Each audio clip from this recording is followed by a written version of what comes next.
Live from downtown Detroit, Local 4 News at 6 starts now. A horrific video surfaces of a man abusing one of his dogs, and now criminal charges could be coming against someone who actually makes his living working with animals.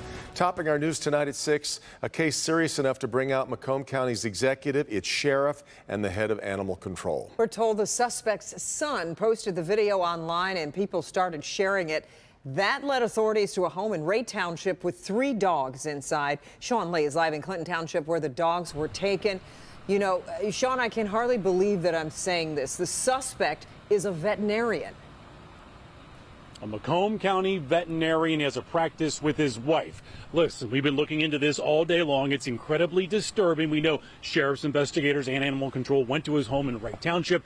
They took 3 dogs. They're right here at Macomb County Animal Control being checked out, including the German Shepherd, who is in this video being attacked by this man. Now, listen, the video is long. It's really hard to watch. We can only show you just these few moments.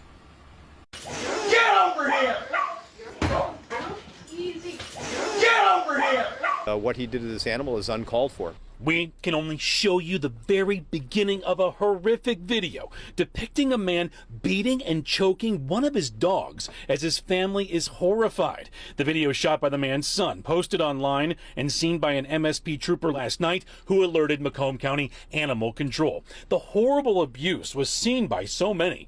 Macomb County got flooded with calls this afternoon. The county executive, the sheriff, and animal control officer all gathered to let the public know that the dog is now safe. 2 other dogs were removed from the home and charges are expected. So, and you could tell this dog was screaming and crying. I mean, it'll take your breath away. This happened in a home in Ray Township. The person suspected of this abuse, sources tell us he and his wife are both veterinarians with their practice here in Macomb County. You know, as surprisingly as it may be, I think that's what he is, a veterinarian. And when you see this, it's surprising that somebody would even think about handling or treating a dog the way he did. That people that do crimes like this, they're definitely held accountable.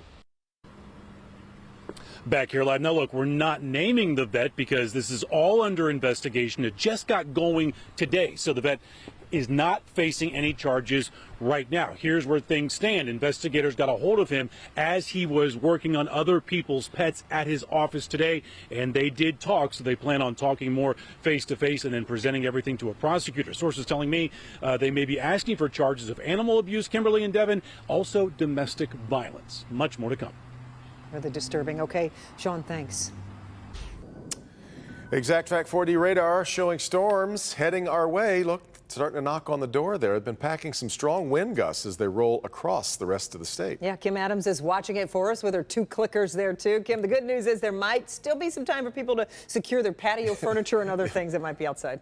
Absolutely. You have, if you live on the west side, you only have maybe 20, 30 more minutes. If you're on the east side, you might have as much as 45 minutes to an hour. But these showers and storms are moving very quickly. They're moving to the east at 50 miles per hour. Let's talk about this line of thunderstorms and where they will be in the next 15 to 20 minutes.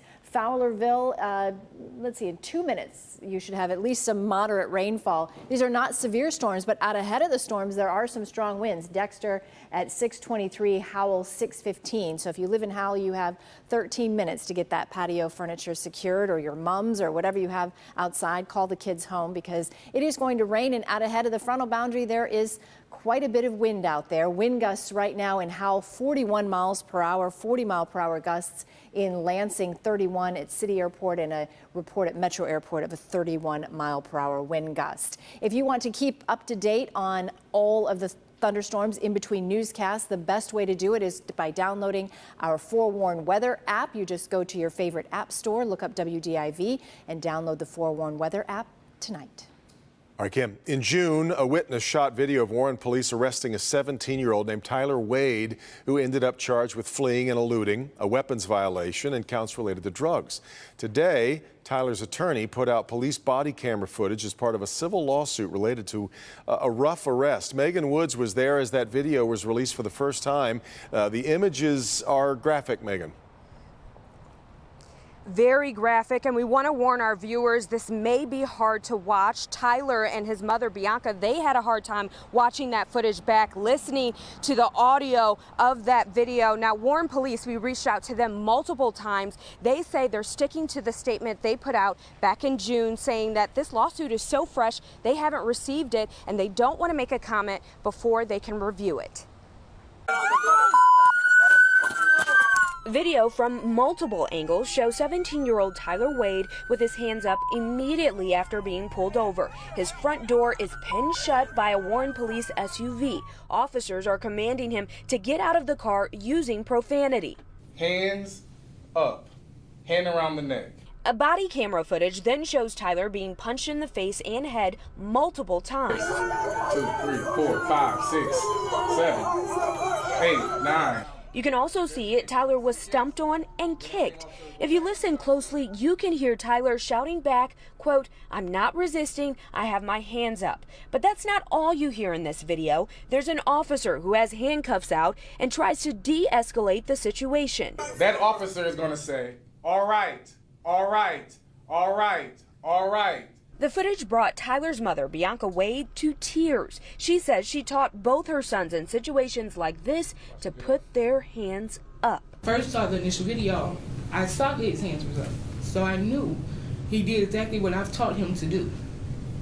And for him to still be beat like that was just unnecessary. At one point, Tyler also got emotional, saying he's traumatized. I see a cop out or outside of the car or something, I'm looking at him always, like I don't even trust him anymore. Whatever actions he may or may not have done prior to having that interaction with the police, I think is not relevant. What's relevant is these officers definitely used excessive force. Back in June, Warren Police said excessive use of force is not and will not be tolerated. They also said an internal investigation found only one officer was violating their policy, and they put that officer on a lengthy suspension. That's what the police commissioner calls it. But Tyler's attorney says that's not enough. That officer needs to be off the force. He also says that Tyler deserves an apology. Back to you. Yeah. All right, Megan. The independent investigation into the deadly Oxford High School shooting has reached a new phase. A private firm hired by the school district is conducting a new round of interviews with any member of the public who might have information about the shooting. Interviews are being held at hotels in Orion Township and Pontiac over 3 days. The shooting last November left 4 students dead and 7 other people injured. The final report won't be available for months, but is expected to be released to the public when it has been completed. A Ferndale man with a history of peering through people's windows is facing charges after police say he was caught doing it in Warren. 57-year-old Kenton Driscoll was arrested Tuesday after homeowners say they saw him looking through windows. Police believe Driscoll is responsible for eight such incidents in Warren. In March, Driscoll was arrested in Farmington Hills for a similar incident. We're told he has 9 previous convictions for disorderly conduct. In the Warren case, Driscoll pleaded not guilty to several charges, including possession of burglary tools. Changes could be coming to your child's doctor visit, according to the CDC. Between 2016 and 2019, nearly 6 million children were diagnosed with anxiety. And now the U.S. Preventive Services Task Force is recommending children be screened for anxiety starting at age 8. Dr. Frank McGeorge is here with the practical effect that this will hopefully have. Frank. Yeah, Kim and Devin. So, there's actually good research showing that developing an anxiety disorder as a child increases the likelihood of anxiety or depression as an adult, which then increases the chances of chronic mental and physical health conditions in addition to substance abuse. Those are all problems that earlier intervention might prevent.